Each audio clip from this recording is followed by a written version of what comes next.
আমি কথা বলতেছি, এদিকে আমার মুখের দিকে তাকায় আছে। কি সন্টাই হয়ে নাও, যদি হেসকি উঠে আমি নাম্বার ফোন করি বা হচ্ছে ডাক্তারের কাছে চলে যাই যে ও হেসকি উঠতেছে।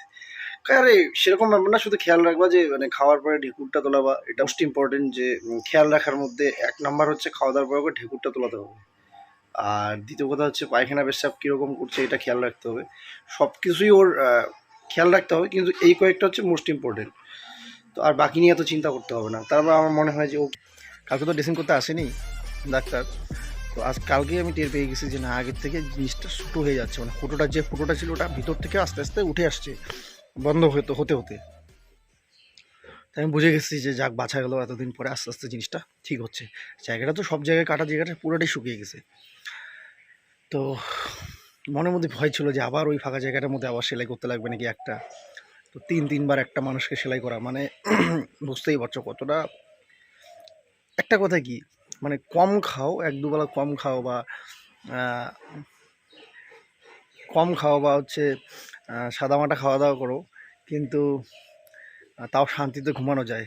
এটা কথা মানুষ বলতো, বড়রা বলতো, আমি শুনতাম। তো এটা আজকে আমি জিনিসটা নিজে ফিল করলাম, তো যে হ্যাঁ সত্যি বাড়িতে যদি এরকম কেউ থাকে, অসুস্থ কোনো মানুষ, তখন সত্যি কথা খাওয়া দাওয়াটা আর ঘুমটা, মানুষ দুইটা জিনিস সবসময় ইসে চায়, যে খাওয়া দাওয়া আর ঘুম, এই দুটো জিনিসই কিন্তু শান্তিপ্রিয় হয় না, শান্তিভাবে হয় না।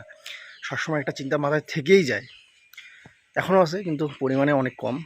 কারণ আমি নিজের চোখেই তো দেখছি সেই শুরু থেকে কতটা রিকভারি হয়েছে জায়গাটা। তো এইটা ভেবে সত্যি খুব ভালো লাগছে, আজকে আমি অনেকটাই আনন্দিত। তবে আরেকটা টেনশন এখনও আছে, মাকে সুস্থ করার দায়িত্বটা এখনও আমার মাথার উপরে আছে। তো মিতু যখনই সুস্থ হয়ে যাবে, আর কয়েকটা দিন গেলে মাকেও অ্যাডমিশন করাবো, মার অপারেশনটা খুব দ্রুত করব। এই হচ্ছে ব্যাপার। তো যাই হোক, তোমাদের আশীর্বাদে, সবার ভালোবাসা আশীর্বাদ, হয়তো খুব দ্রুত মিতু সুস্থ হয়ে যাবে। তো এটাই আর কি তোমাদের জানানোর ছিল।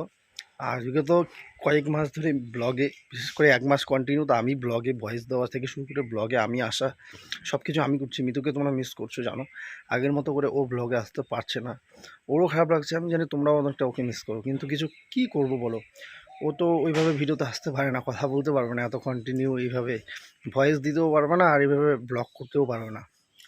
কারণ কমসে কম 3-6টা মাস তো লাগবে না। তো সেইটা একটা ব্যাপার। তারপরে বাচ্চাকে সারাদিনে দেখা, খাওয়া, এই করা সেই করা। আমি জানি এই কয়েকটা মাস তোমাদের আমরা সেরকম ব্লগটা দিতে পারবো না। যাই হোক, তবে আশা রাখি ওরা দুজন একটু সুস্থ হয়ে যাক, তারপরে আগে একটু অপেক্ষা করো, আমরা আগের মতো আবার ব্লগ তোমাদের দিব। মানুষ পরিস্থিতিতে কি না কি হয়ে যায় বলো। যে ও মেয়েটা আগে সারাদিন ব্লগ করতো, এই করতো, মোবাইল নিয়ে ব্যস্ত থাকতো, সেই মেয়েটা আজকে আহ, সারাটা দিন বিছানার মধ্যেই পড়ে শুয়ে থাকে। তো এইটাই আর কি, পরিস্থিতি যেরকমভাবে চালাবে সেইভাবে চলতে হবে। যাই হোক, পরে তোমাদের সাথে মিতু হয়তো আসবে, একটুখানি একটু একটু করে আসতে বলি, বা ও বলে যে আমাকে একটুখানি আসতে দাও, আমি বললাম ঠিক আছে। কিন্তু এই যে ধরে ধরে ক্যামেরা ধরে ধরে দাঁড়িয়ে দাঁড়িয়ে এতক্ষণ কথা বলা, ব্লগ করা সম্ভব না। এই সিজার যে এতটা কষ্টের আমি কোনোদিন স্বপ্নেও ভাবতে পারিনি, যে এরা এত কষ্ট হয়, এত কষ্ট ফেস করতে লাগে একটা মেয়েকে। আমি যদি শুরু থেকে এত কিছু না দেখতাম বা বাড়িতে যদি না থাকতাম কোনো কারণে, তাহলে আমি বুঝতেই পারতাম না যে এতটা মানে মেয়েদের লাইফের জার্নিটা মানে এতটা কষ্টদায়ক, যে ভাবনার বাইরে। কি বলবো আমি, ভাবি এত কষ্ট কীভাবে সহ্য করে, যখন ওকে ড্রেসিং করা হয়, ড্রেসিং করে আমি চোখে দেখি, তো বলতে পারবো না, শেয়ার করতে পারবো না তোমাদেরকে।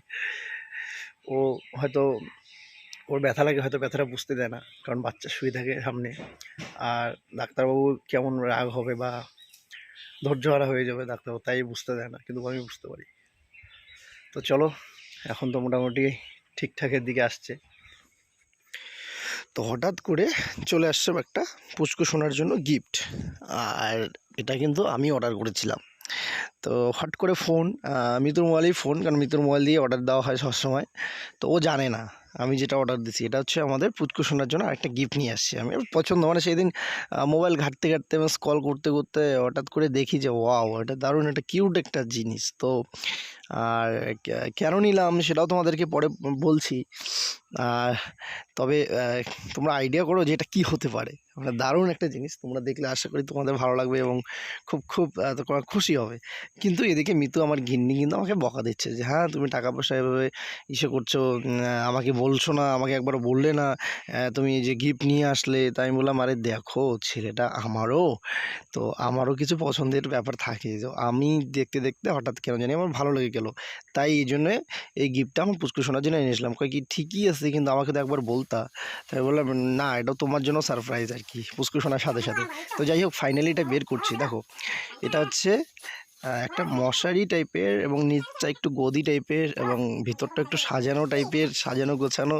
দেখলেই তোমরা আগে খুলি তারপরে তোমরা দেখো তাহলে বুঝতে পারবে। তো আগের যে একটা মশারি ছিল যেটা আমরা হসপিটালে ব্যবহার করতাম, তো সেটা না অনেক পুরনো বা হচ্ছে ধরে নিতে পারো যা ছোটো হয়ে গেছে মানে সাইজে। তো পুচকু শোনার জন্য হয়তো একটু ইসে হতে পারে, যেমন ছোট সাইজ, তো একটু বড় সড়ো হলে ও কমফোর্টেবল মানে ভাবে একদম ওর ওর শান্তিভাবে ঘুমোতে পারবে। আর ও না পুচকু শোনা না একটা জিনিস আমি দেখছি, যেই ওকে নরম জিনিসে রাখা হয় বা ঘুমানোর সময় ও তখন হচ্ছে ঘুমটা ভালো করে দেয়। আর যখন একটু হালকা একটু মানে যেমন পাতলা পাতলা কাতার উপরে যদি শোয়ানো হয় তাহলে ও কিন্তু ঘুমোতে পারে না। আমি এটা জিনিস কয়েকটা দিন মানে মিতুও বলছে দেখছো যে নরম জিনিসে রাখি ও অনেকক্ষণ ঘুমায়, আবার যখন শক্ত জিনিসে রাখি ঘুমটা ওর ভেঙে যায় আধা ঘন্টা পরে, 20 মিনিট পরে, 15 মিনিট পরে। তো আমি এইটাও একটা কারণ যে এই যে দেখতে পাচ্ছ যে জিনিসটা নিচটা কিন্তু একদম সফট, তো এইটার উপরে একটা পাতলা কাপড় দিয়ে তাকে তারপরে যদি আমার পুচকু সোনাকে ঘুমোতে দিই তাহলে ও কিন্তু ভালোভাবে ঘুমোতে পারবে। তো আমরা যেগুলো পাইনি আমাদের ছেলে পাবে, এটা কি স্বাভাবিক না? কিন্তু কি বলতো আমাদের সময় আমরা যতটুকু কইছি ওইটা মনে হয় তো হালাহি। হ্যাঁ এখন দেখলে মনে হয় আমি যেটা পাই নাই আমার ছেলেকে সেটা তো অবশ্যই দিব না, এটাই তো স্বাভাবিক। এটা আমাদের সময় ছিলও না, ছিল হয়তো বা। বড় লোকরা ইউজ করতো। দেখো এটা হচ্ছে বালিশ, কিউট বালিশ। দেখলা বাইরে নিয়ে গেছে দেখো আরো বড় বড় হয়েছে। তোমাকে বললাম না বাইরে রোদ্রের মধ্যে এরকম, বাইরে গেল মাত্র তাতেই এরকম হলো। বাইরে আমি নিতেই দিই না এর জন্য, বাইরেটা শুট করে না, শুট না এত গরমটা রোদটা দেখছো একটা ভালো মানুষ এসে হয়ে যায়। তো এই হচ্ছে পুচকু শোনার জন্য একটা ছোট্ট উপহার আমার তরফ থেকে, আর সুন্দরভাবে যেন ও ঘুমোতে পারে। জায়গাটা অনেকটা বড় সড়ো, তোমাদের হয়তো ক্যামেরাতে একটু ছোটো ছোটো মনে হতে পারে। তো এটাকে না আগে ভালো করে ধুতে হবে, ডেটল বা ইসে করে দিয়ে সার্ফ জলে ভিজিয়ে রেখে তারপরে দিতে হবে। কারণ কি দেখো কোথার থেকে আসছে না আসছে, তাই এটাকে ভালো করে ধুয়ে তারপরে হচ্ছে শুকিয়ে তারপরে ওকে ইসে করবো আর কি, শোয়াবো। তো দেখো সেটা পুরো গর্জিয়াস লাগছে আমার কাছে, তোমাদেরকে কেমন লাগছে অবশ্যই কিন্তু কমেন্ট করে জানাবে। তো যাই হোক বন্ধুরা আজকে ভিডিওটা কেমন লাগলো অবশ্যই কিন্তু কমেন্ট করে জানাবে। ভালো লাগলে প্লিজ একটা লাইক করে দিও আমার জন্য, পুচকুর জন্য, মিতুর জন্য। আর চ্যানেলটা নতুন হয়ে অবশ্যই কিন্তু সাবস্ক্রাইব করো। তো যাই হোক ভিডিওটা এখনও শেষ হয়নি, তোমরা এন্ড অবধি দেখতে থাকো।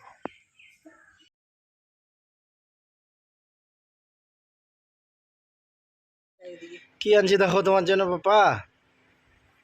বাবা তোমার জন্য কি আনছে বাবা? বাবানু কি আনছি পাপা তুমি দেখছো? রোদে শুকাইতে দাও। কি নিয়ে আসছি তোমার জন্য শোনো, তোমার জন্য কি আনছি তুমি দেখছো? দেখো নেই এই হসপিটালের এগুলো বালিশ সেই গরম লাগে, এই যে এগুলো বালিশ তোমার জন্য কি নিয়ে আসছি আমি। পাপান তোমার জন্য কি আনছি আমি। এখনই উঠতে চাই, দাঁড়াইতে চাই। হ্যাঁ হ্যাঁ ওলে ওলে ওলে, এত শক্তি হয়েছে তোমার, হ্যাঁ এত শক্তি পাপান। এই যে